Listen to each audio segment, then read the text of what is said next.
I am joined by Senator Gregg, one of the Republicans who has publicly backed Ben Bernanke, did so several weeks ago and did again on Friday. Senator Gregg, your sense right now over this weekend, is Ben Bernanke safe?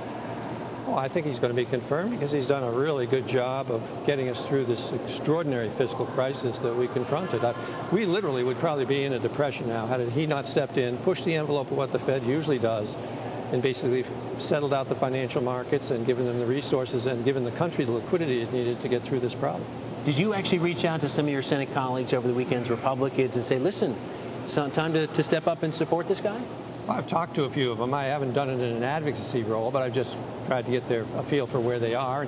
And he had a fair number of folks supporting him on our side of the aisle because he has done a decent job, a very good job of handling this financial crisis. And I think he had a fairly good reservoir of support here, and I think he will when the vote comes. At the end of the day, what do you think has caused this angst over Bernanke among, again, some of your colleagues, both on the Republican and Democratic side? Is it Ben Bernanke himself, or is it something larger? Well, I think there are a couple things. First, the American people are angry and they're frustrated, and they're especially angry at Wall Street, and this is an easy target. I mean, the Fed is some sort of mythical being over here that nobody really understands. It is supposed to be separate from the government, from the elected government, so the monetary policy is not influenced by the populist fervor of the time, and we're seeing a lot of populism today.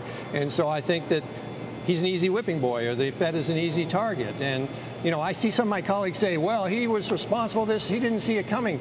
Well, they ought to look in the mirror. I mean, if there's a real cause for this event that occurred, the financial issues that were evolving around the real estate questions of lending to people who couldn't afford it or lending on real estate that didn't have value, the Congress should take a lot of blame for that, because we pushed Fannie Mae and Freddie Mac into that, and we also pushed banks into lending to people who we knew couldn't repay because we thought everybody should own a house. So, you know, obviously he did play a role. The Fed did play a role in this problem.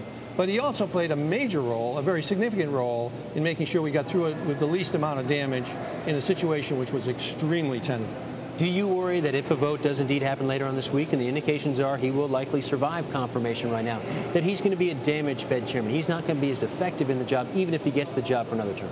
No, not at all. I mean, populism has a natural peak and ebb to it.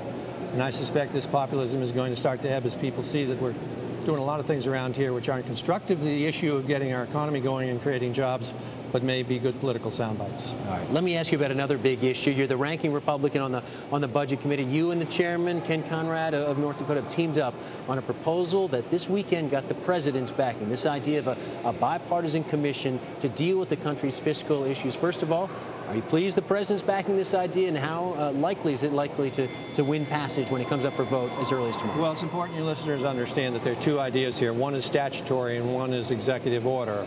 Statutory commission makes a lot of sense. That's what Ken Conrad and I have proposed. The president did endorse it this weekend. Appreciate that, obviously. If you don't have statutory structure, then you can't have fast track, you can't have up or down votes, you can't have an absolute bipartisan vehicle which requires supermajorities.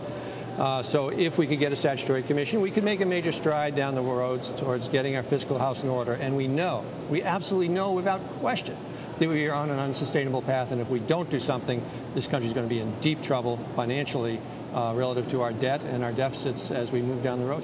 One of the criticisms, of course, has come from even some within the Republican Party that what this commission would do would essentially pave the way for guaranteed tax increases on Americans right now, and that Republicans like Judd Gregg shouldn't be backing something like that. Well, you know, I hear that. I hear it on the left, I hear it on the right. On the left, they say it's going to affect Social Security. On the right, they say it's going to affect taxes.